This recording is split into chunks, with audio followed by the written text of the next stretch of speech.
Well, here we are out in the perennial garden, and I love the perennial garden because perennials sometimes require a little bit of work up front, but after that, year after year, you get production and not nearly as much care or input as the annuals.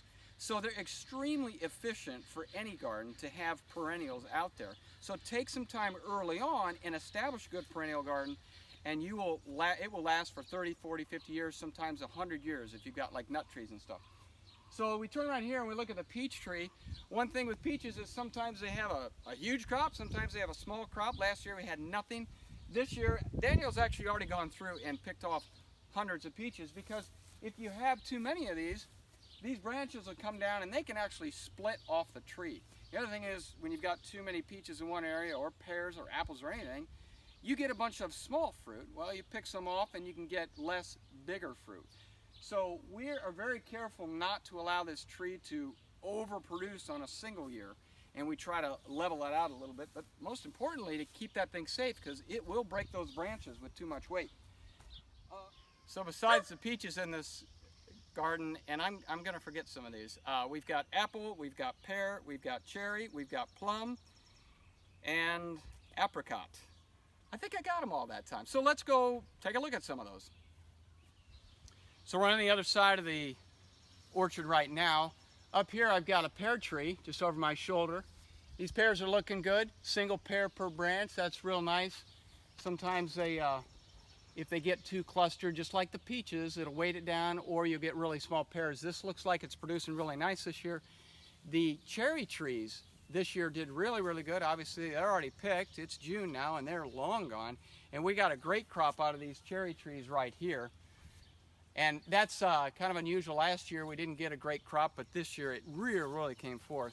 Now back in this area, it's hard to see, but we've got a plum tree stuck in there, apricot trees in there, and some more pear trees there. The apples are actually in the far corner. But let's step right over here to the blackberry. Along this fence line, we like to use every bit of space that we have, and fence lines are great for berries because they climb, but you got to contain these things. So the fence on the outside and this makeshift fence on the inside with just T-posts and wires, those contain the canes, so the canes don't flop out on the ground. And these canes, like many berries, they'll shoot out, they'll touch the ground, and they'll root. Let's see if this one's, no, it's not rooted. Danielle does a very good job going and making sure that these things don't shoot out over the driveway and root into the driveway. But you see, that's what they're doing. They're trying to take root there. So you can train them with these wires along a fence line and keep them from doing that, but you'll still get a good crop. You can see here, we've got a nice thick crop of blackberries coming about here, and we have done virtually no input to these blackberries other than monitoring the canes. So again, I just love perennials and how they work for you every single year. So not only did we do blackberries and raspberries around the perimeter of our orchard, we decided to grow an understory. Some plants don't need 12 hours of sun every day. They can be in partial sun, and some of these berries do just that. So you've got goji berries and currants and josta berries and gooseberries in a line here, and they did really well when these trees were a lot smaller. And as you can see, the trees have grown up and they're getting less and less sun. So our plan now is to take these perennial berries and move them out to a full sun garden and actually expand our perennial. Now along that fence line, you're going to have grapes, and just inside of that strawberries, and then more perennials on the inside. So we're going to be doubling our perennial garden. I love perennials, and I would recommend anyone do that. So these currants are the red currants, a little bit sweeter than the black currants. And then the josta berries are the dark josta berries.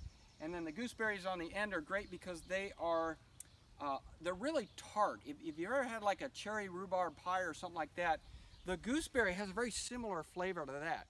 It's got a good strong flavor, so when you make pies, these are absolutely delicious, and a lot of them don't make it to the kitchen. Well, I thought I'd come down here and kind of show you the close-up of the asparagus bed. We stopped picking asparagus in the early summer, and we let it bush out. Now, when it bushes out, it gets these little balls on it and seeds and stuff, but basically that's what's gathering all the energy and throwing it back down into the rootstock for next season, so you get big huge asparagus. These are some early new crowns that we have here, and you can see the tiny little asparagus there. You don't pick the small ones. You let these bush out and put energy back in, and every year those get bigger and bigger and bigger. And you see that one's a little bit bigger there. The really big ones we got from this year, you can probably tell they came from the forest right there and over in the far corner. But eventually, after a couple of years, this bed is all going to have nice mature crowns in it, and you're going to get some nice thick asparagus in here, and we just love it. Well, as you can see today, I think it's important for every gardener to really give serious consideration to perennial gardening. And don't just think 2 or 3, maybe 5 years down the road. Think 20, 30, 40 years down the road. These perennials are very, very low input, incredible output, incredible nutrition, and can be added to any garden of any size. You can always find a space for perennials in your area.